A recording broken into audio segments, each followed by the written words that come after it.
নমস্কাৰ কৃষক বন্ধুসকল, আমাৰ আসাম এগ্ৰি ফাৰ্ম চেনেললৈ আপোনালোকক সকলোকে স্বাগতম জনাইছোঁ। বন্ধুসকল, আজি আমি মালভোগ কলৰ খেতিৰ বিষয়ে আলোচনা কৰিম। তো মালভোগ কলৰ পুলিৰ পৰা আৰম্ভ কৰি ইয়াৰ ৰোপণৰ পৰা আৰম্ভ কৰি আমি কল থোক কটালৈকে কিমানখিনি প্ৰচেছত কেনেকৈ আমি আগবাঢ়িব লাগিব, খেতিখিনিক আমি কেনেকৈ কৰিব লাগিব, এই গোটেইখিনি বিষয়ত আজি আমি আলোচনা কৰিম।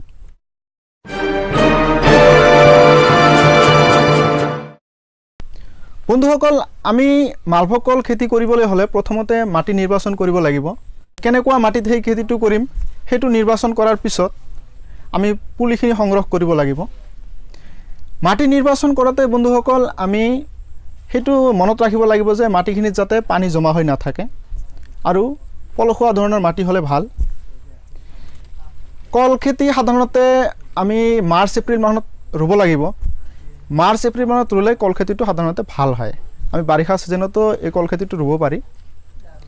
তে মই যিমানখিনি জানো, যিমানখিনি খেতি কৰি আছোঁ, মই মালভোগ খেতিটোই কৰি আছোঁ। এই মালভোগ খেতিৰ পৰা কিন্তু যথেষ্ট লাভ আছে বন্ধুসকল।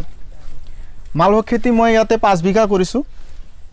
এই 5 বিঘাৰ পৰা বছৰি প্ৰায় 5 লাখ টকা মই উপাৰ্জন কৰি আছোঁ। প্ৰথমতে এই মাৰ্চ এপ্ৰিল মানত, যোৱা মাৰ্চ এপ্ৰিল মানত ইয়াতে মই আগতে ইয়াত 3 বিঘা খেতি আছিল। ইয়াতে এই 3 বিঘাটো ৰোপণ কৰিছিলোঁ। মালভোগ খেতি কৰাতে আমি বিভিন্ন ধৰণৰ কথা মনত ৰাখিব লাগে। ইয়াৰ উপযুক্ত পৰিচৰ্যা যদি আমি কৰিব পাৰোঁ, ইয়াত যথেষ্টখিনি লাভ আছে। আৰু আপোনালোকেও যদি এনেকৈ মালভোগ খেতি কৰিব পাৰে বৈজ্ঞানিক পদ্ধতিত, তেতিয়াহ'লে যথেষ্ট আপোনালোকেও লাভৱান হ'ব পাৰিব। বন্ধুসকল, মালভোগ খেতি আমি মাটিত কেনেকৈ ৰুব লাগিব সেই বিষয়টো আমি চিন্তা কৰিব লাগিব যে মালভোগ খেতি কৰোঁতে আমি পুলিখিনি এনেকুৱা পুৰঠ গছৰ পৰা সংগ্ৰহ কৰিব লাগিব। 2 ফুটমান এনেকুৱা পুলিবিলাক আমি জংঘা কৰি কাটি লৈ এইখিনি আমি ৰোপণ কৰিব লাগে। যদি এনেকুৱা বেমাৰ থকা গছ হয় তেতিয়াহ'লে সেই গছৰ পৰা কিন্তু আমি পুলি সংগ্ৰহ কৰিলে সেইটো ভাল নহ'ব, মানে পিছত বেমাৰ হোৱাৰ চান্সটো থাকি যায়। আৰু ভাল গছৰ পৰা যেতিয়া আমি সঁচটো সংগ্ৰহ কৰিম তেতিয়া আমাৰ গছটো ভাল হ'ব আৰু ইয়াৰ উৎপাদনো ভাল হ'ব। গছৰ পুলিত যদি বেমাৰ থাকে তেতিয়াহ'লে সেই গছৰ পৰা যদি আমি পুলি সংগ্ৰহ কৰোঁ, ইয়াত বিভিন্ন ধৰণৰ বেমাৰ হয় আৰু এনেকুৱা বেমাৰ গছৰ পৰাও আমি পুলি সংগ্ৰহ কৰিব পাৰোঁ। কিন্তু যিখিনি বেমাৰ থকা অংশ সেইখিনি আমি কাটি পেলাব লাগিব। তাতে বোকা মাটিৰে অলপ কি কৰি ল'ব লাগিব, তাৰপিছত তাতে ফৰাটন দি আমি এইটো ৰুব লাগিব। আৰু বেবিষ্টিন দি যদি আমি শোধন কৰিব পাৰোঁ গছটো ভাল হয়। এনেকৈ আমি সাৰৰ কথাটো চিন্তা কৰিব লাগিব যে কেনেকৈ আমি সাৰ প্ৰয়োগ কৰিম। তে সাৰ প্ৰয়োগ কৰাতে আমি ৰোপণ কৰাতে জৈৱিক সাৰ 10 কেজিমান আমি ব্যৱহাৰ কৰিব পাৰোঁ। জৈৱিক সাৰ 10 কেজিমান ব্যৱহাৰ কৰি তাৰপিছত ছুপাৰ পটাছ আৰু ইউৰিয়া সাৰ অলপ প্ৰয়োগ কৰি আমি এনেকৈ খেতিটো কৰিব পাৰিম। তে জৈৱিক সাৰ আৰু ছুপাৰ পটাছ ইউৰিয়া এইখিনি দিয়াৰ পিছত আমি তাতে অলপ ফৰাটনো দিব লাগিব। ফৰাটন দিলে পিছত বেমাৰ হোৱাৰ চান্সটো কম থাকে আৰু গছৰ বৃদ্ধিটো ভাল হয় এই সাৰবিলাক প্ৰথমতে দি থাকিলে। তাৰপিছত আমি 3 মাহ পিছত এনেকুৱা এটা সাৰৰ পেকেজ দিব লাগিব। তাৰপিছত 5 মাহ পিছত এনেকৈ সাৰৰ পেকেজ দিব লাগিব। মানে খেতিটো কেনেকুৱা সেই খেতিবিলাকৰ আমি অৱস্থাটো চাই সাৰবিলাক প্ৰয়োগ কৰি থাকিলে ভাল। আৰু এনেকৈ 1 বছৰমানৰ ভিতৰতে আমি ইয়াৰ পৰা ফলনটো পাই বজাৰজাত কৰিব পাৰিম। তো বন্ধুসকল, এনেকৈ আমি কল খেতি কৰিলে যথেষ্টখিনি লাভৱান হোৱাৰ চান্স থাকে। আৰু অসমত জলবায়ু এই কল খেতিৰ কাৰণে উপযোগী আৰু ইয়াৰ পৰা আমাৰ অসমৰ খেতিয়কসকলে যথেষ্ট লাভৱান হৈ আছে। এটা কলৰ থোকৰ বজাৰ মূল্য প্ৰায় 250 টকামান হয়। আৰু যদি আমি 6 ফুট বাই 6 ফুট এনেকৈ গছবিলাক ৰোপণ কৰোঁ তেতিয়াহ'লে 1 বিঘা মাটিত আমি 400 মান গছ ৰোপণ কৰিব পাৰোঁ।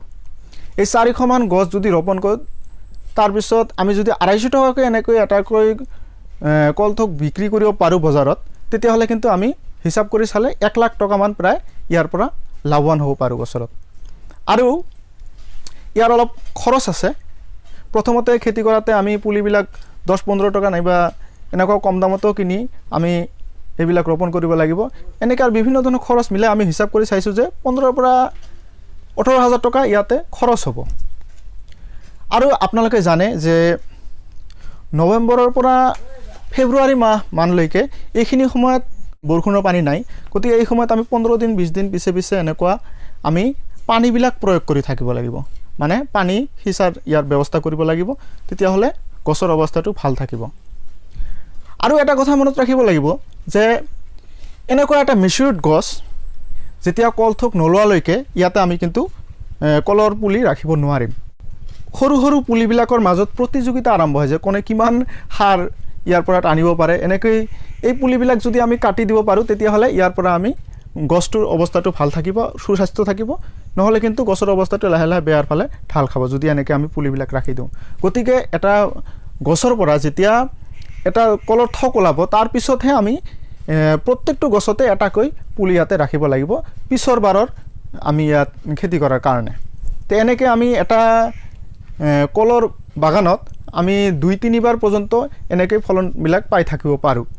তাৰপিছত গছৰ ফলনবিলাক কমি যায় আৰু বিভিন্ন ধৰণৰ বেমাৰ দেখা দিয়ে।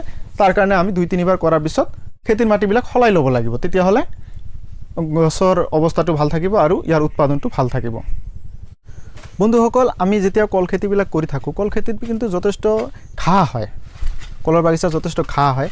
এই ঘাঁহবিলাক আমি মাৰি পেলোৱাৰ কাৰণে কিছুমান আমি ঔষধ আছে এনেকুৱা।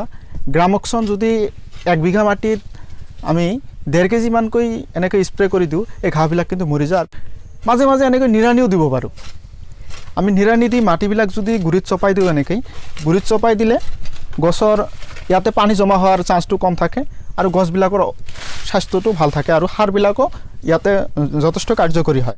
তো বন্ধুসকল, আমি কল খেতিৰ ক্ষেত্ৰত কিছুমান বেমাৰ দেখা দিয়ে, যেনেকুৱা পানামা বেমাৰ আছে। এই পানামা বেমাৰৰ ক্ষেত্ৰত আমি বেবিষ্টিন যদি ইউজ কৰিব পাৰোঁ, 5 মিলিলিটাৰ প্ৰতি লিটাৰ পানীত যদি আমি মিহলি কৰি এনেকৈ মাটিত স্প্ৰে কৰিব পাৰোঁ, তেতিয়াহ'লে এই পানামা বেমাৰৰ পৰা আমি কিন্তু হাত সাৰিব পাৰিম। আৰু বন্ধুসকল, গছত কিছুমান পলু দেখা দিয়ে।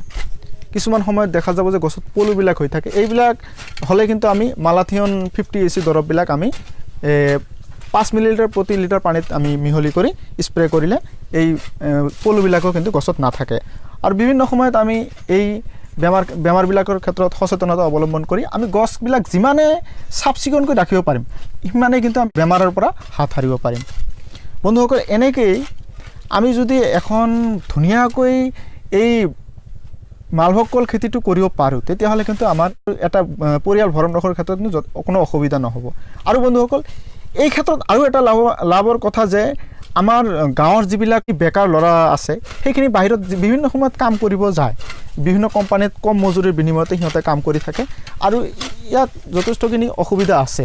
বাহিৰত যোৱাৰ ফলত বিভিন্ন ল'ৰাবিলাকে বিভিন্ন অপকৰ্মত জড়িত হয়। আৰু আমাৰ গাঁৱৰ খেতিয়কসকলে যদি এনেকৈ বিভিন্ন ধৰণৰ খেতি কৰিব পাৰে আৰু উন্নত পদ্ধতিত, বৈজ্ঞানিক পদ্ধতিত খেতি কৰিব পাৰে, যথেষ্ট লাভৱান হোৱাৰ চান্স থাকে। আৰু আমাৰ গাঁৱৰ ল'ৰাবিলাকো সেই অপকৰ্মৰ পৰা হাত সাৰি থাকিব আৰু ইয়াতে কৰ্ম নিয়োজিত হৈ থাকিব আৰু সিহঁতৰ ভৰণ পোষণৰ ক্ষেত্ৰতো ঘৰত কোনো অসুবিধা নহ'ব।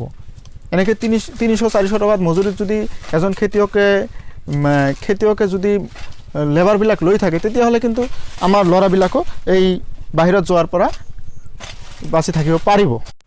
বন্ধুসকল, মই অসমৰ খেতিয়কসকলৰ সহায়ক হোৱাকৈ এনেকৈ বিভিন্ন ধৰণৰ খেতি বাতিৰ ভিডিঅ'বিলাক আপলোড কৰি থাকোঁ মোৰ ইউটিউব চেনেলত।